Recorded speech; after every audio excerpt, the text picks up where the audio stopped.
Allez, on aime bien cette petite séance où on met un peu l'église au cœur du village, au milieu du village, je pense. Et c'est réalisé sans ChatGPT. Voilà, sans ChatGPT, ça n'a pas été généré par de l'IA. Il y a des vrais humains derrière. Je vous laisse y aller avec ces grands chiffres de l'année 2023. Merci, bonsoir à tous. On est ravis de vous retrouver cette année encore pour refaire le point sur les grands repères de la consommation audio en France. Et on va démarrer par un chiffre important. Ce chiffre, c'est 84%. C'est la part des Français de 15 à 80 ans qui écoutent un contenu audio chaque jour. Donc c'est les fameux 8 Français sur 10. L'audio, il nous accompagne tous les jours et il accompagne vraiment tout le monde puisque près de 97% des Français écoutent un contenu au moins une fois par mois. Ce marché, qui est très puissant, il est investi par pléthore d'acteurs, évidemment la radio et l'industrie musicale, et ça depuis toujours, mais aussi d'autres acteurs, et de plus en plus, comme les studios indépendants, les influenceurs, et évidemment les marques et les annonceurs. Si on regarde maintenant la consommation de l'audio sur une journée type. Quand j'écoute par exemple de l'audio sur une journée, je vais le faire aux 2/3 pour de la musique. En 2023, c'était 67% en moyenne. Et ça ne change pas tellement au fil des ans, c'est une répartition qui est assez stable. Ce qui est intéressant, c'est toujours sur ce volume d'audio écouté, la consommation qui, elle, est de plus en plus digitale. En 2023, 54% de l'audio écouté est de l'audio digital. Un peu plus de détails sur la répartition du volume d'écoute de l'audio. Donc en fait, on regarde toujours le même indicateur, mais cette fois-ci en forme de roue, pour vous montrer la diversité des acteurs et leur poids dans cette écoute. L'audio, qu'est-ce que c'est ? L'audio, c'est la radio en direct, évidemment. Le podcast, bien sûr. C'est le streaming musical. Le streaming musical aussi qu'on écoute en fond sonore sur une plateforme de vidéo, les livres audio et puis la musique personnelle comme les vinyles ou les CD si vous en avez encore. Dans ce grand tout, la radio en direct, c'est 52% du volume d'écoute et le podcast radio, dont le replay, c'est 5% parmi les 7% que l'on voit puisqu'il y a aussi les acteurs hors radio. Donc la radio, dans ce tout, direct et en podcast, c'est 58% du volume d'écoute de l'audio. C'est l'offre leader. On revient sur notre répartition audio hors ligne et audio digital du début. C'est juste que cette fois, c'est en forme de roue. Et on retrouve nos 54%. On voit justement que la radio, on la retrouve d'un côté sur du hors ligne et du côté digital également, puisque, bien sûr, c'est un média qu'on peut écouter hors ligne. C'est essentiel, c'est le principe de base, de pouvoir l'écouter où qu'on soit, à n'importe quel moment. Mais c'est aussi beaucoup consommé et de plus en plus en digital.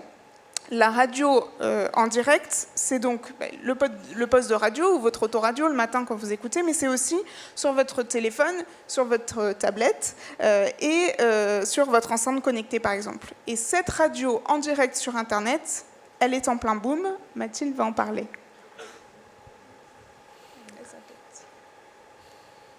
Alors oui, par rapport au bilan qu'on avait fait il y a un an, l'écoute de la radio en live sur Internet progresse encore. Elle attire de nouveaux auditeurs. Donc en moyenne, chaque jour, on comptabilise 300 000 écoutes supplémentaires sur ce média. Et c'est une évolution aussi qui s'inscrit dans la durée, puisque depuis 2019, cet usage a progressé de 30%. Donc, au global, ça représente combien d'écoutes sur le périmètre des radios certifiées par la CPM, qui couvre aujourd'hui quasiment l'intégralité des radios en France. Ça représente 233 millions d'écoutes en France en octobre 2023.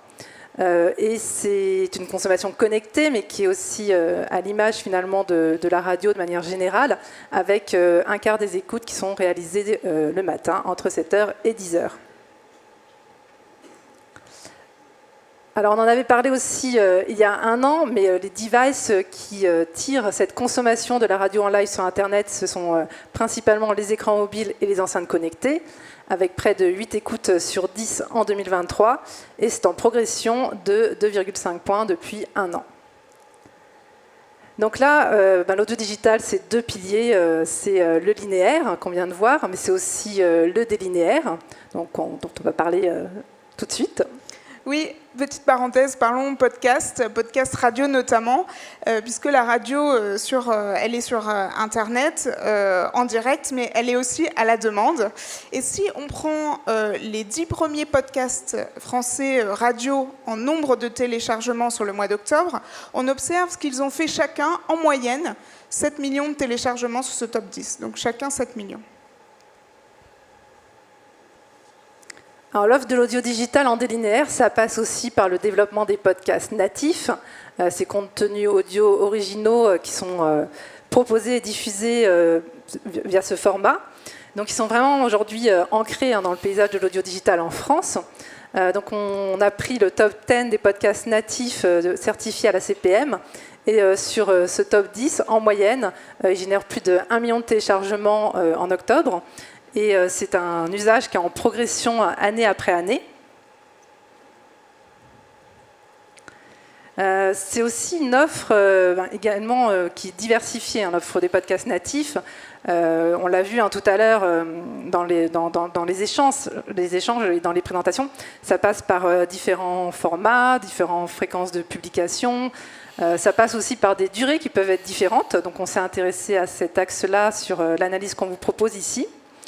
Donc dans l'offre de podcasts certifiés à la CPM, 52% des podcasts ont une durée inférieure à 15 minutes, 48% ont une durée supérieure à 15 minutes, donc ça peut aller jusqu'à 1 heure et même au-delà. Et cette offre, même si elle est légèrement minoritaire finalement dans la proposition, elle est très majoritaire dans le nombre de téléchargements que ça génère, puisque ça génère près de 8 téléchargements sur 10.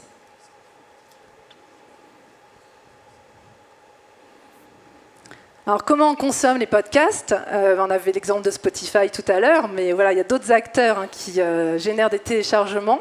Il y a donc trois principales plateformes, on va dire, pour consommer des podcasts, qui sont Apple Podcasts, Spotify et Deezer. Mais on s'est intéressé aussi à 2 typologies d'acteurs. Et on voit qu'en fait, il y a des consommations qui peuvent être différentes en fonction des acteurs.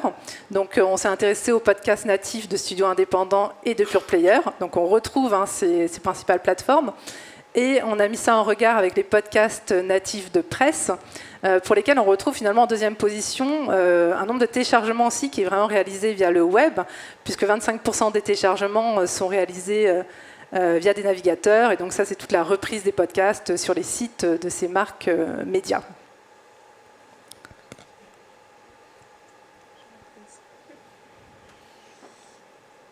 Alors, prenons un petit peu de recul maintenant qu'on a vu le boom de la radio en direct sur Internet, qu'on a vu la puissance des podcasts replay et le développement des natifs, pour regarder la structure de l'auditoire en digital en 2023. Ce qu'on voit, c'est que les jeunes ils sont surreprésentés dans l'auditoire digital mensuel par rapport à leur poids naturel dans la population française. Et surtout les 15-24 ans. Bon, ils sont toujours surconsommateurs d'audio digital. Jusque-là, pas de surprise, c'est plutôt rassurant. Mais ce qui est intéressant, c'est de voir le rattrapage des 50-64 ans, puisque leur consommation, elle se digitalise.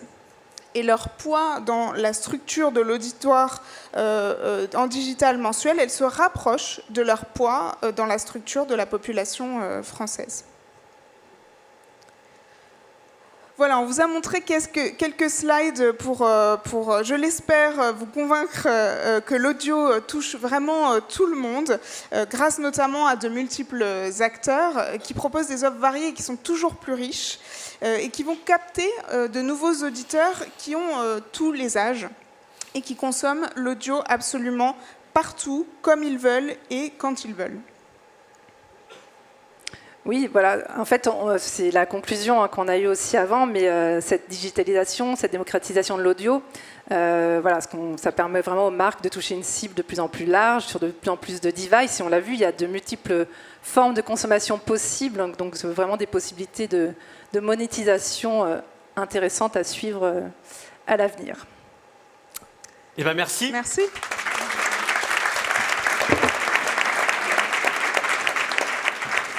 Voilà, je vous retrouvez évidemment régulièrement toutes ces données dans la newsletter The Media Leader. Il paraît que c'est une bonne newsletter.